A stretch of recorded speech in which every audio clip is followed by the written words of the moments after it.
We have the graph of a sinusoidal function. I want you to take a minute and determine what would the period, amplitude, and equation of the midline be for this graph. Pause the video, grab some paper, and see what you can get. In terms of the period, the easiest thing to do is to take a look at either the minimum to the minimum or the maximum to the maximum. The period is the length of time it takes to complete one full cycle. Time, because it's usually on the x-axis, that's what we're looking at. We want to first of all determine the scale. If this is 5, I can see that I have a scale of 1, so I filled those numbers in.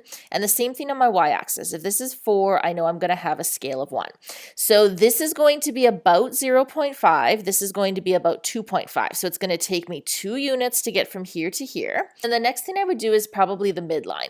So I can see that if I have a maximum of 4 and a minimum of 1, averaging those together, 4 plus 1 is 5 divided by 2, that means 2.5 is where my midline is going to be. It always asks for the equation of the midline. So the equation of any horizontal line begins with y equals. So remember to put your y equals there. And then I can see that the amplitude from the midline to the maximum is going to be 1.5 units. I can see on this graph that I have a range going from 1 to 4 on the y-axis. This is my minimum, this is my maximum. So my range is 3 units. If I cut that in half, that gives me 1.5 from the midline up to the very top there. You'll notice the range on that previous graph was 3 units. We can represent it as a single number by taking the maximum and subtracting the minimum from it. Or the other thing we can do is represent it like domain and range, where we say y is greater than the minimum and y is less than the maximum. So there's 2 different ways that you can go about representing range.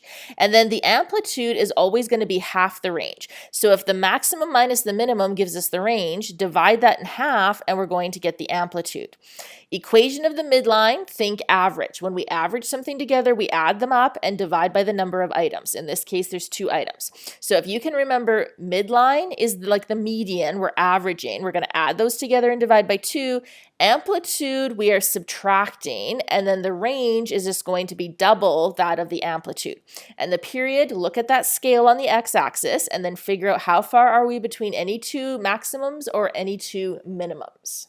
We're going to spend some time today continuing to investigate these graphs. So I want you to take a look at our first example and pause the video and see if you can determine those 4 parameters. The first thing you want to do is determine what is the scale that we're using. So I know this is going to be -6, and then some of these values you can get directly from the graph itself. Some of them you might want to calculate using those formulas. So my range I can see is going from -6 up to +3, so we can represent it in set notation. Or we can take that maximum minus the minimum and get the value of 9. The amplitude I know is half of that. So if I cut that in half, that's going to give me the 4.5. I don't necessarily always go in order. I like to get the equation of the midline on there right away. Remember that that's the average distance between the maximum and the minimum. So I'm averaging them together and dividing by 2, and then actually draw that horizontal line on here. Look to see, is it cutting the graph in half? Do we have the same distance above as we do below? And then finally, the period, I'm looking for, if this is 5 and this is 15, it's taken me 10 units of time to complete that one full cycle. Our second graph represents a passenger on a Ferris wheel, and we can see that over the course of time, it's tracking how high are they off the ground. So they're getting on 1 meter off the ground, going up the wheel and then down the wheel. We're asked to find a few different parameters here, so I'm going to get you again to pause this and see what you can get. Even though it doesn't ask for it, I often begin by finding the midline because then it's easier to visualize different pieces of the graph. So I'm taking the average distance between our maximum value of 81 and our minimum value of 1, and that's going to put it at 41. And then just take a look to see, does that value make sense? The period of the graph, I can see that I start at the beginning here when time is 0, and it looks like I have another minimum at 10. So it's going to take me approximately 10 minutes to complete one rotation of the wheel. My range, there's 2 ways you can represent this. So we can either say we're going from 1 to 81, so we can write it in set notation, or we can just take the difference between those values, and that's going to be the height of the wheel.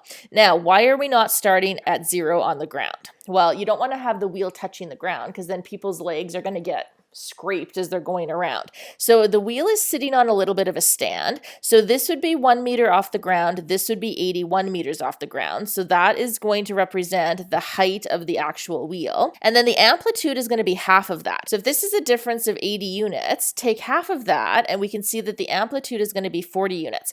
That is the radius of the wheel. The range of this graph is my diameter of the wheel. Half of that, the amplitude, is the radius of the wheel. And then finally, how long does it take to get to the top of the Ferris wheel from the bottom?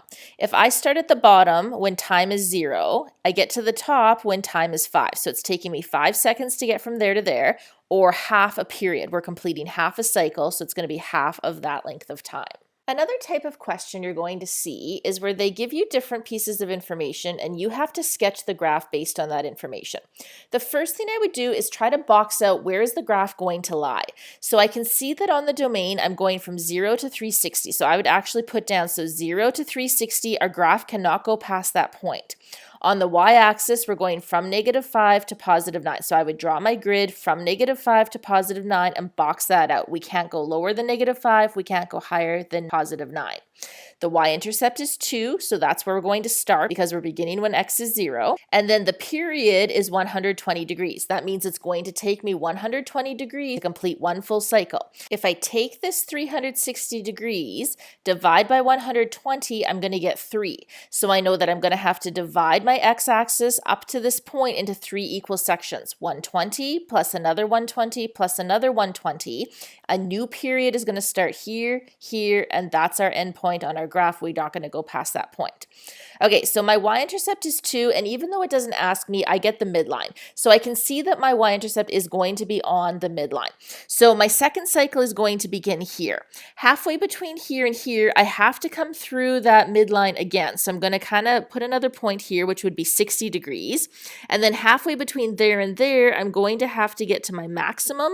Halfway between here and here, I'm going to have to get to my minimum. So then I'm going to put another point on there and I'm going to connect those dots. I probably should have extended my x-axis so it wasn't so squished. You really have to watch to make sure at no point that you have a vertical line because then it's not a function. So just make sure that you are kind of angling over. All right, 120 degrees, my second cycle begins. It's going to end here. This is where my next one starts. So between those two values, we're going to come through the midline again at the halfway point. Between here and here, we have to hit a maximum. Between here and here, we have to hit a minimum. So we're going to plot those and then connect the dots again.